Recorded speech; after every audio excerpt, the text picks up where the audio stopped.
In 1944, the German High Command believed they had found the weapon that would turn the tide of the war, the V-1 flying bomb. A pilotless aircraft carrying nearly 2,000 pounds of high explosive, screaming toward London at 400 miles per hour.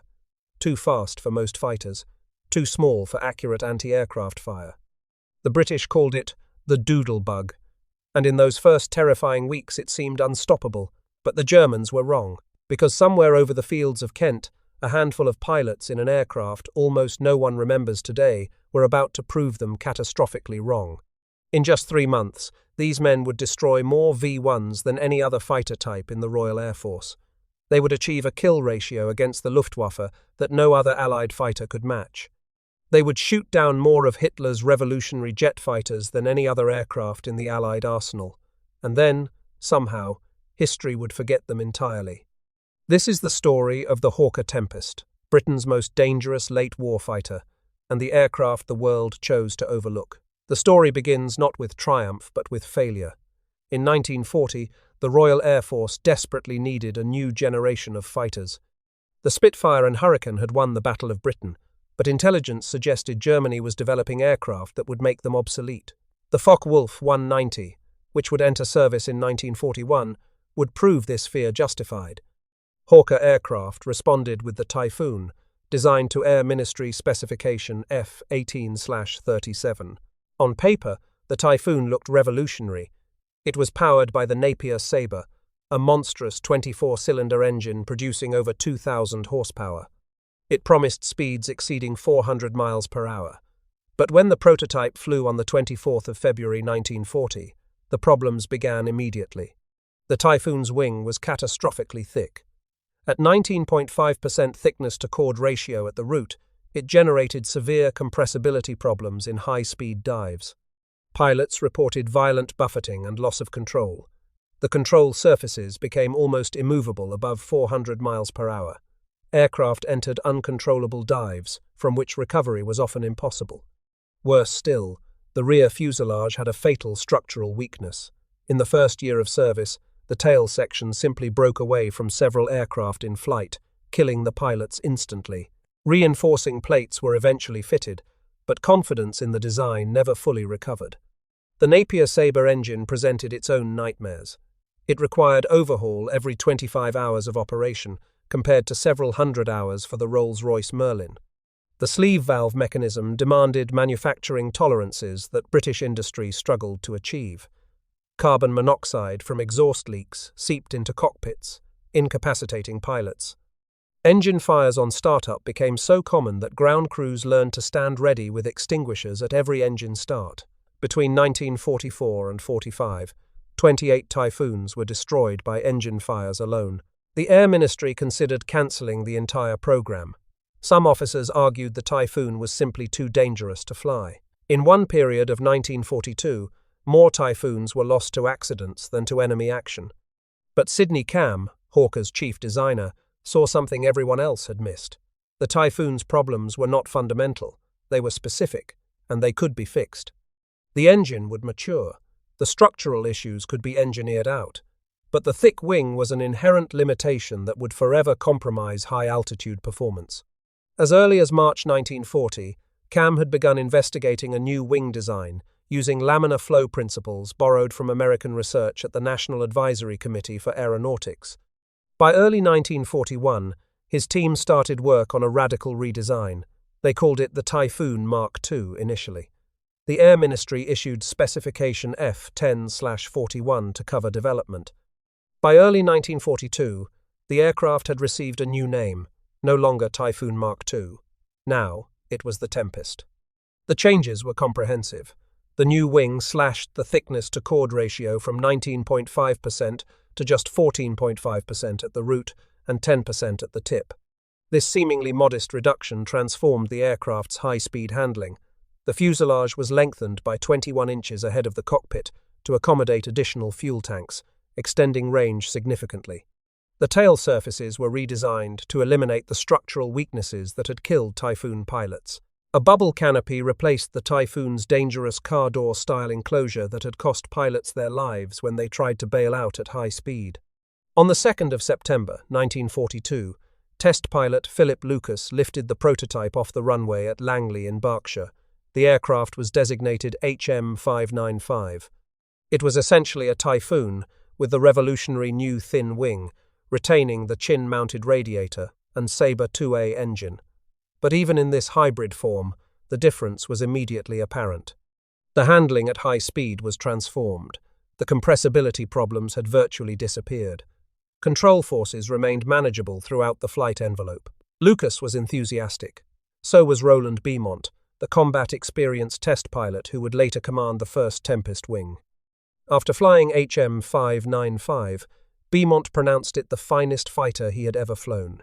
5 months later, on the 24th of February 1943, the more advanced Mark I prototype flew with wing-mounted radiators and the improved Sabre 4 engine.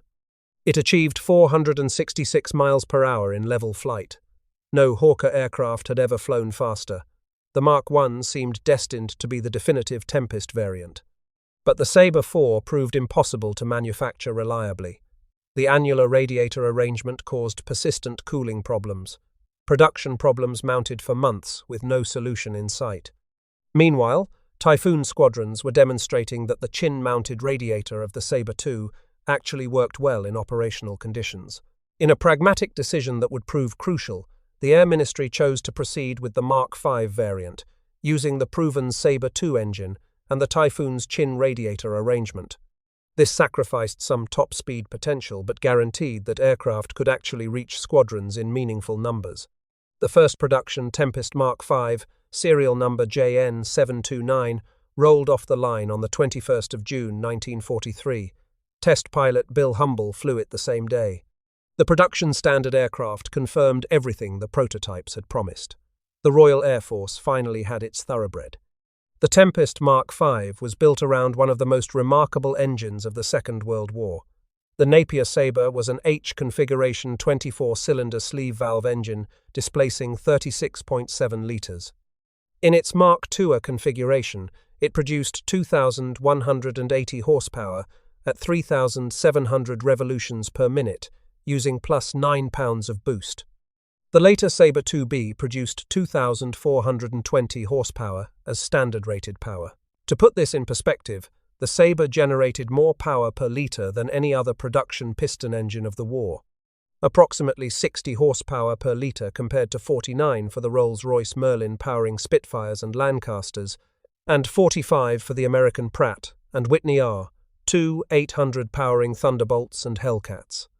The engine's distinctive high-pitched whine, the product of those extreme revolutions, became recognized and feared by German troops across northern Europe.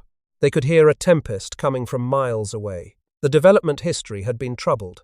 The sleeve valve manufacturing process demanded tolerances of 0.0002 inches for cylinder circularity. Napier's production line initially could not achieve this precision. The Ministry of Aircraft Production eventually arranged for Bristol, which had years of sleeve valve experience from the Centaurus and Hercules engines, to machine sleeves from nitrided austenitic steel. Quality control remained problematic throughout 1943. Engines arrived at squadrons with machine cuttings still inside the castings, causing immediate failures.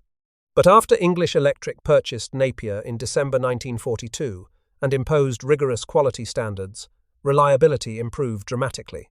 By the time Tempests entered combat in significant numbers, the Sabre had become a formidable power plant, achieving overhaul intervals approaching those of conventional engines. The complete specifications of the combat-ready Tempest Mark V were impressive by any standard. Maximum speed reached 435 miles per hour at 17,000 feet. At sea level, the aircraft could achieve nearly 390 miles per hour, making it unmatched among Allied single-engine fighters at low altitude. Initial climb rate exceeded 4,300 feet per minute. Service ceiling reached 36,500 feet, though the aircraft's advantages were most pronounced below 20,000 feet. Armament consisted of 4 20mm Hispano Mark V cannon with 800 rounds total, 200 rounds per gun. This provided approximately 14 seconds of firing time. The shells weighed nearly 3 times as much as the 50 caliber rounds used by American fighters, delivering devastating destructive power against aircraft and ground targets alike. The aircraft could carry up to 2,000 pounds of bombs or 8 rocket projectiles on external hardpoints. Wingspan measured 41 feet. Empty weight was approximately 9,000 pounds, rising to 11,400 pounds in interceptor configuration and over 13,000 pounds when fully loaded with bombs and fuel. The spring-tab ailerons were a critical innovation that gave the Tempest a decisive edge in combat. They provided dramatically improved roll rate above 250 miles per hour, precisely the speed range where most late-war combat occurred. Where Spitfires, Mustangs, Thunderbolts, and German fighters grew sluggish and heavy on the controls at high speed, the Tempest remained responsive and agile. Pilots could roll into and out of turns with minimal effort, even in steep dives approaching 500 miles per hour. Number 4, 8, 6. Squadron of the Royal New Zealand Air Force received the first Tempest Mark Vs at Tangmere in January 1944. The New Zealanders had previously flown Typhoons and welcomed the improved aircraft enthusiastically. Number 3, Squadron of the Royal Air Force followed in late February, transitioning from Typhoons at RAF Newchurch. By late April, both squadrons were declared operational. The man tasked with forging these units into an effective fighting force was Wing Commander Roland Beamont. Born on the 10th of August, 1920 in Enfield, Middlesex, Beamont had fought through the fall of France and the Battle of Britain flying Hurricanes with 87 Squadron. He had pioneered Typhoon ground attack tactics with 609 Squadron, proving that the troubled aircraft could be devastatingly effective against ground targets. Then he was attached to Hawker as a test pilot, where he flew the Tempest prototypes and understood their capabilities better than perhaps anyone in the Royal Air Force. In February 1944, Air Officer Commanding Hugh Saunders tasked Beamont with forming No. 150 Wing at RAF Newchurch in Kent. It was an advanced landing ground on Romney Marsh, little more than a muddy field with temporary facilities and Sommerfeld track runways. Living conditions were primitive. Officers slept in tents. Ground crews worked in the open. 3 squadrons would operate from here, numbers 3, 56, and 486. Beamont personally located dispersed Tempests across maintenance units throughout Britain, building the first operational Tempest wing essentially from scratch. He drove hundreds of miles checking on aircraft, expediting repairs, and gathering his scattered force. It was exactly the kind of organizational energy that would characterize his entire approach to leadership. The first operational sorties were anti-shipping patrols flown by 3 Squadron on the 23rd of April 1944. The Tempests ranged over the English Channel and the Dutch coast, seeking enemy vessels. They found few targets, but the patrols confirmed the aircraft's excellent low-level performance and reliability. The Tempest's true combat debut came on the 8th of June 1944, D-Day +2. Beamont personally led 9 Tempests over the Normandy beaches, where they encountered 5 Messerschmitt 109Gs near Rouen. In the swirling dogfight that followed, the Tempests destroyed 3 German fighters without loss. The aircraft had proven itself in its intended role, but 5 days later, everything changed. On the 13th of June 1944, the first V-1 flying bombs struck London. The weapon the Germans called the Vergeltungswaffe 1, the Vengeance Weapon 1, had arrived. It was a pilotless aircraft powered by an Argus pulse jet engine, carrying 850 kilograms of Amatol high explosive. It flew at approximately 350 to 400 miles per hour at altitudes between 1,000 and 4,000 feet. Its guidance was simple, a preset compass heading and a counter that measured distance flown. When the counter reached 0, the engine cut out and the bomb dove into whatever lay below. At that speed and altitude, most Royal Air Force fighters could not catch it. Spitfire Mark 9s had to dive from high altitude to reach sufficient speed, giving them only a brief window for attack. Mosquitoes could catch V-1s at night, but lacked the rate of climb for rapid scrambles. Typhoons were too slow, but the Tempest could intercept from level flight at the same altitude. Beamont immediately recognized that standard interception tactics would not work. The V-1 was too fast for a conventional tail chase, and its small size made it difficult to hit. He developed new techniques through intensive experimentation. He had the squadron's cannon harmonized to converge at 300 yards, rather than the standard 250, allowing pilots to open fire from greater range. He discovered that firing from approximately 900 feet behind the target was effective while keeping the aircraft outside the likely blast radius of the warhead. The danger was extreme. AV-1's warhead contained nearly 2,000 pounds of explosive. A direct hit at close range would destroy the attacking fighter instantly. Several pilots were killed or badly injured when their targets exploded nearby, showering their aircraft with debris. Pilots also developed what became known as the tipping technique, when ammunition ran low or cannons jammed. They would slide their wingtip to within 6 inches of the V-1's wing and flip it sharply upward to disrupt its gyroscopic autopilot. The flying bomb would then roll uncontrollably and dive into the ground or the sea. It required extraordinary precision, rock-steady nerves, and absolute confidence in the aircraft. One mistake meant collision with nearly a ton of high explosive. On the 16th of June 1944, the Tempest wing began dedicated anti-V-1 patrols under the codename Operation Diver. On their first day, they destroyed 13 flying bombs. Word spread quickly through fighter command. The Tempest was the aircraft to beat the doodlebug. The tempo was relentless. Pilots flew multiple sorties per day, often launching within minutes of the previous landing. Ground crews performed miracles of rapid maintenance, rearming and refueling aircraft in under 15 minutes. The strain was immense, but so was the motivation. Every V-1 destroyed was a street in London that would not burn, a family that would not die. Over the following 3 months, Tempest pilots would destroy 638 V-1 flying bombs. This represented approximately 36% of all V-1s shot down by Royal Air Force fighters, from a force of just 3 dedicated squadrons. Number 3 Squadron alone claimed 305. The de Havilland Mosquito, flying mainly at night, came second with over 400 kills. The Spitfire Mark 14 accounted for 303. The supreme V-1 hunter was Squadron Leader Joseph Berry. Born on the 28th of February 1920 in Hull, Berry had joined the Royal Air Force Volunteer Reserve before the war. He flew Hurricanes and then Typhoons before converting to Tempests. He quickly demonstrated an extraordinary talent for night interception, developing and perfecting techniques for tracking the V-1's bright exhaust plume, visible from miles away against the dark sky. Berry was methodical where others were aggressive. He studied the V-1's flight characteristics obsessively.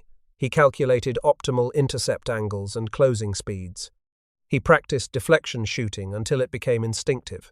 His accuracy was remarkable. While other pilots sprayed ammunition hoping for a hit, Berry consistently destroyed targets with short, precise bursts. On the night of the 23rd of July, 1944, Berry set the single-night record by destroying 7 flying bombs in a single sortie. He took off in darkness, found his first target within minutes, and then continued hunting until dawn forced him to return. His aircraft was nearly empty of ammunition and fuel when he landed. By the time the V-1 campaign effectively ended in early September, Joseph Berry had destroyed 59.5 V-1s, more than any other pilot in the war. The half credit came from a shared kill on the 27th of July. His personal score exceeded the total of most entire squadrons. For his achievements, Berry received the Distinguished Flying Cross and 2 bars. Only 42 pilots in all of the Second World War received the DFC with 2 bars. Berry was twice recommended for the Distinguished Service Order, but Air Ministry policy typically reserved this decoration for officers of higher rank. He received additional DFC bars instead, each citation cataloguing his extraordinary achievements. When the V-1 threat receded, Berry transitioned to conventional fighter operations over the Netherlands and Germany. He flew armed reconnaissance missions, seeking targets of opportunity behind enemy lines. It was dangerous work at extreme low level, within range of every rifle and machine gun on the ground. On the 2nd of October 1944, Berry was leading a low-level armed reconnaissance mission over the Netherlands. Near Veendam, his Tempest was hit by small arms fire from a German radar installation. At just 50 feet altitude, there was no possibility of recovery. His aircraft crashed at Kibbelgarn, a hamlet near Schiemda. His last radio transmission was heard by his wingmen. "Carry on, chaps. I have had it." Joseph Berry was 24 years old. He is buried at Schiemda Protestant Cemetery. The villagers who witnessed his crash maintained his grave throughout the post-war years, and a memorial plaque in the village honours his memory to this day. His medals and logbook were auctioned in 2018, selling for over £17,000 to a collector who recognized their historical significance. When Allied forces overran the V-1 launch sites in September 1944, the Tempest squadrons moved to the European continent. First to Grimbergen in Belgium, a former Luftwaffe base still bearing the scars of Allied bombing. Then to Volkel, designated B-80, in the Netherlands. This would become their primary base through the brutal winter of 1944–45. The conditions at Volkel were harsh. Temperatures dropped well below freezing. Snow and ice covered the field for weeks at a time. The former Luftwaffe facilities had been damaged by bombing and were inadequate for the arriving force.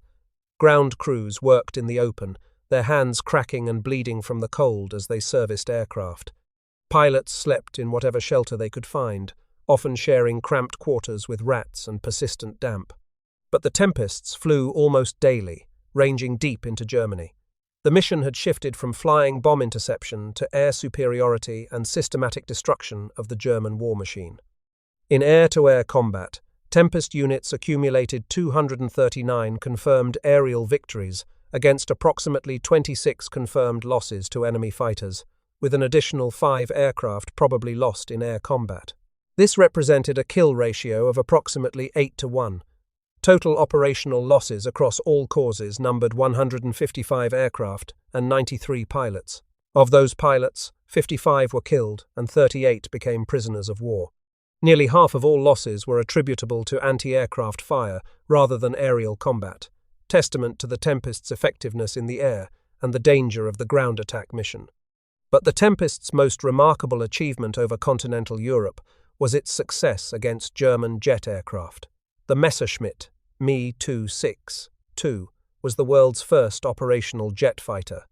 Powered by 2 Junkers Jumo 004 turbojets, it could reach 540 miles per hour in level flight, over 100 miles per hour faster than any Allied propeller-driven aircraft.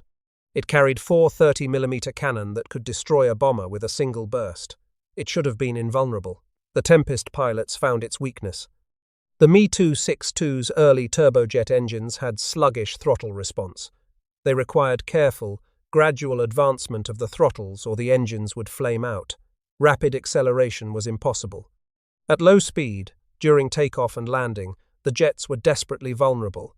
They could not accelerate away from danger and could not maneuver effectively. The tactic that emerged was called the rat scramble. When radar detected an Me-262 taking off from bases like Rhein-Hopsten or Akma, Tempests scrambled immediately. They flew not to intercept the jet in level flight, which was impossible, but directly to the jet base itself. There they waited at altitude, orbiting just outside the flak defenses, until the Me-262 returned low on fuel, with flaps and gear down for landing. Then they dove.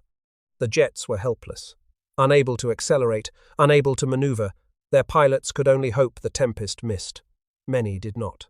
The first confirmed Me-262 kill by a Tempest came on the 3rd of December, 1944. A pilot, nicknamed Judy Garland of 80 Squadron, the nickname an obvious reference to the famous American actress and singer, destroyed a jet from Kampfgeschwader 51 near its base. The kill confirmed that even Germany's wonder weapons had vulnerabilities.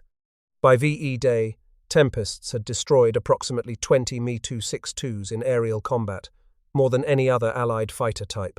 They had also destroyed numerous jets on the ground during strafing attacks on airfields.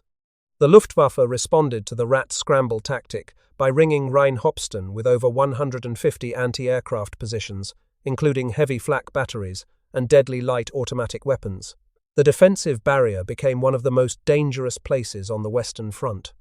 After 7 Tempests were lost to this curtain of fire in a single week of February 1945, the rat scramble tactic was discontinued as too costly. But the Tempests had made their point. Even Hitler's wonder weapons were not safe. The highest-scoring Tempest ace was Squadron Leader David Fairbanks, an American from Ithaca, New York. Born on the 22nd of August 1922, his father was a professor at Cornell University. When war came to Europe, Fairbanks could have waited for America to enter the conflict and joined the United States Army Air Forces.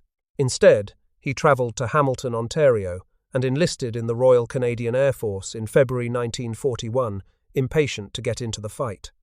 His nickname was Foob. He flew with 274 Squadron at Volkel and earned a reputation for aggressive, almost reckless pursuit of the enemy. Where other pilots might break off an engagement when odds turned unfavorable, Fairbanks pressed attacks until ammunition ran out or fuel forced return. He became known among ground controllers and fellow pilots as the Terror of Rain for his relentless patrols over the German jet base. On the 11th of February 1945, Fairbanks achieved a historic first.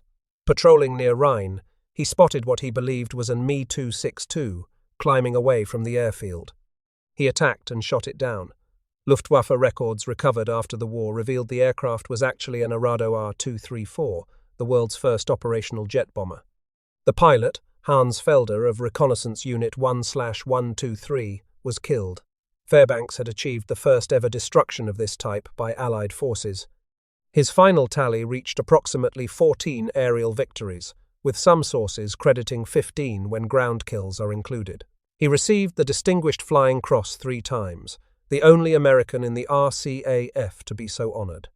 17 days after his Arado kill, on the 28th of February 1945, Fairbanks led 6 Tempests against a massive formation of more than 40, Focke-Wulf 190 D9s and Messerschmitt 109Ks of Jagdgeschwader 26.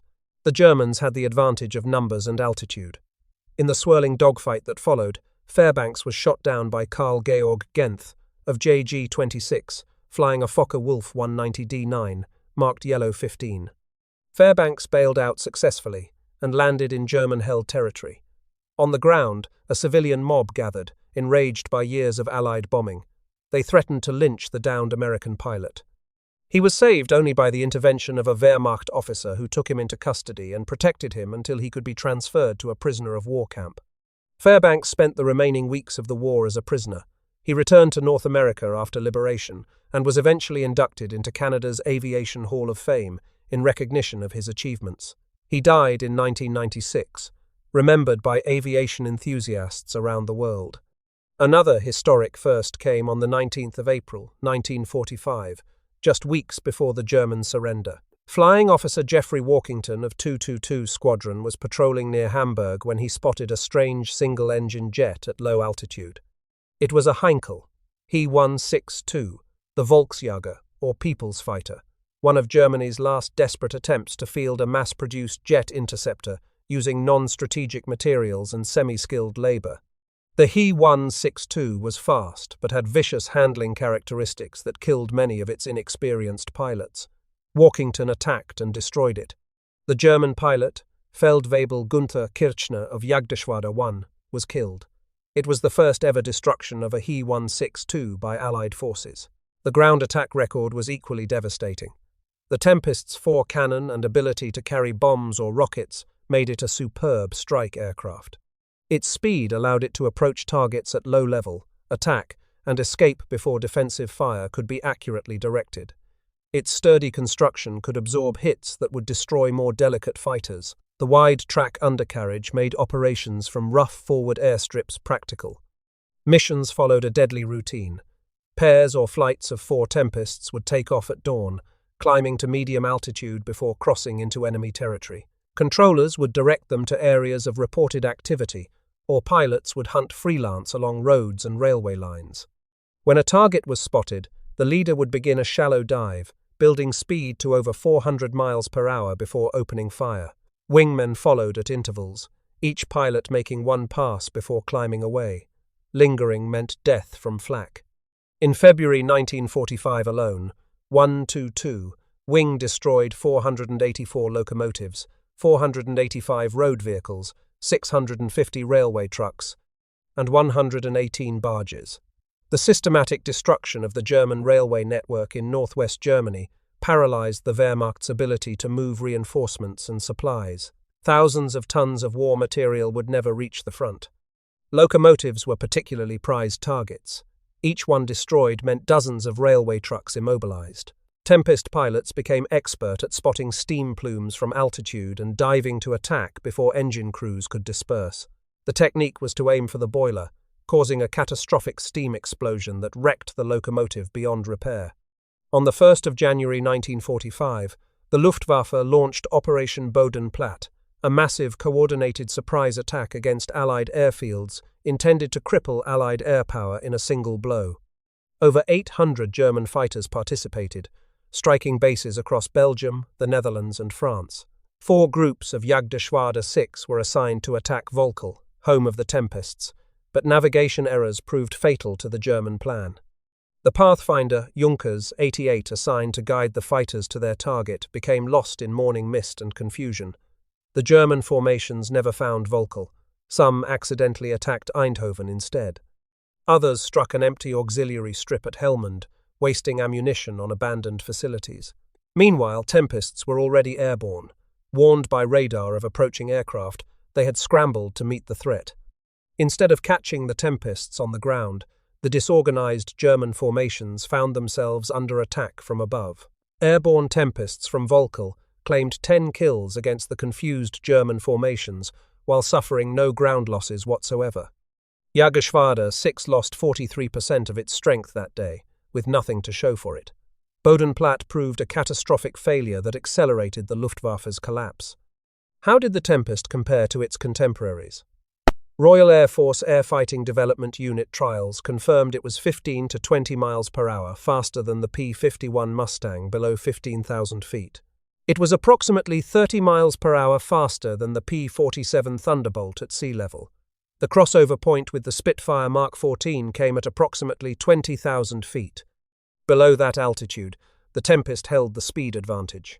Above it, the Griffon-powered Spitfire pulled ahead. Each aircraft had its role determined by its strengths. The Spitfire Mark 14 climbed faster and performed better at high altitude, making it ideal for interception and defensive operations. The P-51 Mustang had vastly superior range, the decisive factor for escorting heavy bombers deep into the heart of Germany and back. The P-47 Thunderbolt could carry more ordnance, and its air-cooled radial engine was far more tolerant of battle damage than the Tempest's vulnerable liquid-cooled system. But in the low-altitude tactical environment where 2nd Tactical Air Force operated over France, Belgium, the Netherlands, and Western Germany, the Tempest's combination of speed, firepower, and exceptional high-speed handling made it the optimal tool. 4 20mm cannon delivered far more destructive power than the 650 caliber machine guns of the Mustang. The heavier shells were more effective against armored vehicles, locomotives, and hardened targets. Wing Commander Roland Beamont, who had flown Hurricanes, Typhoons, and personally evaluated captured German aircraft, including the Focke-Wulf 190, offered his own verdict. "What a magnificent aeroplane," he said. "They could have all their Spitfires and Mustangs." Beamont's own combat career came to an end on the 12th of October 1944. It was his 492nd operational sortie, an extraordinary total that placed him among the most experienced fighter pilots of the war. While strafing a troop train near Bocholt in Germany, his Tempest was hit by ground fire. A shell or bullet punctured the radiator, and the engine began to overheat immediately. Coolant streamed back over the fuselage. Beamont nursed the dying aircraft as far as he could, but the engine seized within minutes. He crash-landed in a field and was captured by German troops before he could evade. He spent the rest of the war as a prisoner at various camps. But his contributions to aviation were far from over. After the war, Beamont became English Electric's chief test pilot. On the 11th of August 1954, flying the English Electric P-1A, he became the first British pilot to exceed Mach 1 in level flight in a British aircraft. Previous British supersonic flights had been achieved only in dives. He later became the first pilot to reach Mach 2 in a British aircraft, when he flew the Lightning. He flew the maiden flight of the ill-fated TSR, 2 tactical strike and reconnaissance aircraft. In his entire career, spanning propellers through the sound barrier to twice the speed of sound, he never broke an aircraft and never had to bail out. Beamont's personal combat record included 32 V-1 flying bombs destroyed and 9 aircraft. He had personally shaped the tactics that made the Tempest such an effective weapon. Among the most famous Tempest pilots was Pierre Clostermann, a free French aviator born in Curitiba, Brazil, on the 28th of February 1921, where his father served as a French diplomat. When France fell in 1940, Clostermann made his way to Britain and joined the Free French Air Force in 1942. He flew Spitfires with various squadrons before transferring to Tempests in December 1944 with 3 squadron. Klosterman named his Tempest Le Grand Charles, honouring both the famous First World War ace Georges Guinemer, who had called his Spad the Vieux Charles, and General Charles de Gaulle, leader of the Free French forces. His victory count remains one of the most debated in aviation history. The traditional figure, derived primarily from Klosterman's own post-war accounts, credits him with 33 victories. His DFC citations explicitly confirm 23. Modern analysis of squadron combat reports and operational records suggests a confirmed total closer to 11 aerial victories. The discrepancy arises from different national counting methods, the inclusion of shared kills and probables, and the systematic overclaiming that affected all air forces during the war. What cannot be disputed is Klosterman's literary legacy. His memoir, The Big Show, published in 1948, sold over 2.5 million copies worldwide and has never been out of print. William Faulkner is widely attributed as calling it the finest aviation book to come out of the Second World War. For decades, it was the only widely available English-language book that dealt with Tempest combat in detail. Generations of aviation enthusiasts learned about the aircraft through Klosterman's vivid, sometimes embellished prose. Other notable pilots included Flight Lieutenant Remy van Leerde of Belgium, the second highest V1 scorer, with 44 solo and 9 shared flying bombs destroyed. Wing Commander Evan Mackey of New Zealand was the highest-scoring Royal New Zealand Air Force pilot of the war, with 21.5 total victories, including 6.5 on Tempests.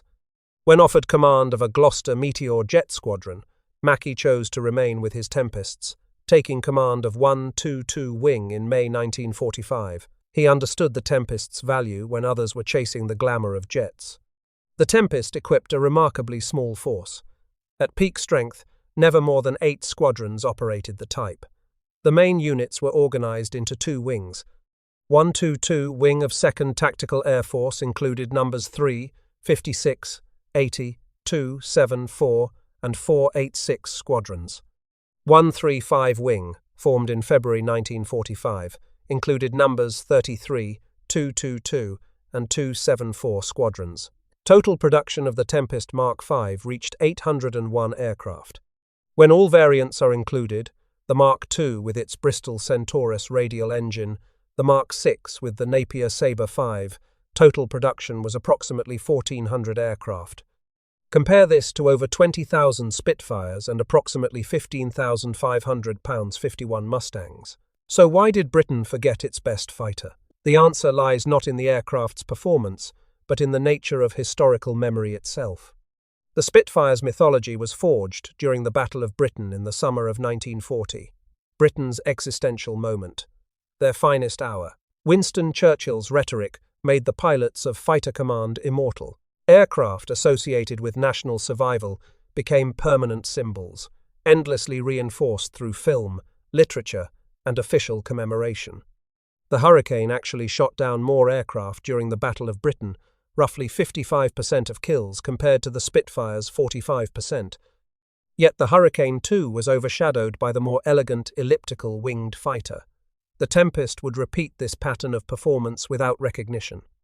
The Tempest entered service in April 1944, when victory was largely assured. The invasion of Normandy was weeks away. Germany's defeat was a matter of time, not probability. Brilliant operational performance could not compete with the emotional resonance of 1940's underdog narrative.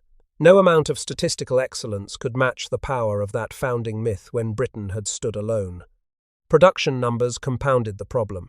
800 Tempest Mark Vs, compared to over 20,000. Spitfires meant fewer aircraft, fewer pilots, fewer veterans, fewer stories, and ultimately a smaller constituency to champion the type's legacy. Every town in Britain seemed to have a Spitfire veteran.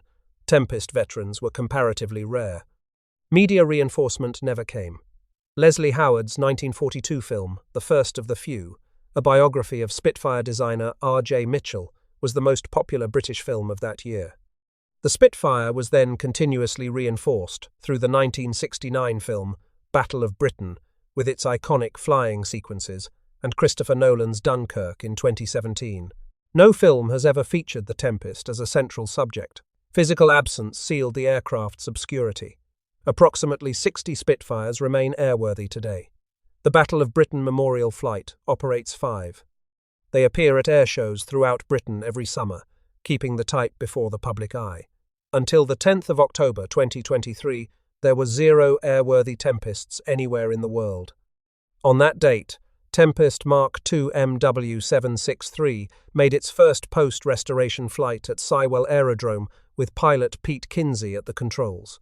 It was the first Tempest to fly in approximately 70 years. A generation had grown up never seeing one in the air. The designer narrative also failed to emerge. R.J. Mitchell, who died tragically young in 1937 after fighting illness and Air Ministry bureaucracy to create the Spitfire, was perfect for mythologizing. His story had pathos and sacrifice. Sidney Cam, designer of the Hurricane, Typhoon, Tempest, and later the Hunter jet, lived productively into the jet age. He received a knighthood and numerous honors, but no film was ever made about him. There was no tragedy to dramatize. The Tempest's operational statistics require no embellishment. In barely 11 months of combat, a force never exceeding 8 squadrons destroyed 638 V-1 flying bombs. They scored 239 confirmed aerial victories, while losing only 26 pilots to enemy fighters in air combat. They destroyed approximately 20 Me-262 jets, more than any other Allied fighter type. They achieved the first ever kills of both the Arado R-2, 3, 4 jet bomber and Heinkel, He-162 jet fighter. They systematically dismantled the North German railway network in the final months of the war. The Hawker Tempest was arguably the finest low-altitude piston-engine fighter of the Second World War. The Royal Air Force selected it as its standard fighter pending introduction of jet aircraft. German pilots feared it. Me-262 pilot Hubert Lang, who flew with Kampfgeschwader 51, is widely cited as saying that the Messerschmitt Me-262's most dangerous opponent was the British Hawker Tempest. Extremely fast at low altitudes, highly maneuverable and heavily armed. The aircraft's obscurity reveals something important about how military history is constructed. Technical excellence and combat success are necessary but insufficient conditions for cultural memory.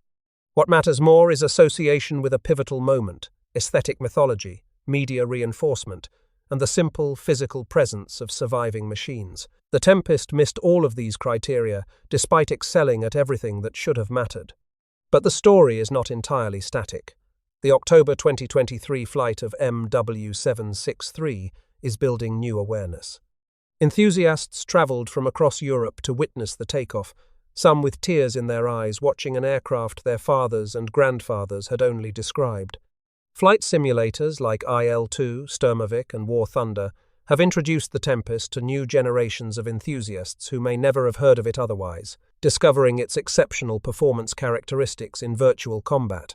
BAE Systems named its 6th-generation fighter program Tempest, now part of the Global Combat Air Program, giving the historic name fresh visibility for the 21st century. Pierre Clostermann's The Big Show remains the aircraft's most powerful advocate, a single book carrying the weight of an entire aircraft's legacy. The men who flew Tempests are nearly all gone now. Squadron Leader Joseph Berry lies in a Dutch cemetery, honoured by a memorial plaque in the village where he fell. Wing Commander Roland Beamont passed away in 2001, having helped push aviation from propellers through the sound barrier to twice the speed of sound. Pierre Clostermann died in 2006, his memoir still in print after nearly 80 years. David Fairbanks returned to America and lived until 1996. Their aircraft was the best Britain built in the Second World War, the fastest Allied fighter at the altitudes where tactical combat actually occurred, the most effective weapon against both Hitler's terror bombs and his Wonder jets, and the one Britain chose to forget. Until now. If you found this story compelling, please subscribe to our channel and share this video. The Tempest deserves to be remembered, and so do the men who flew it.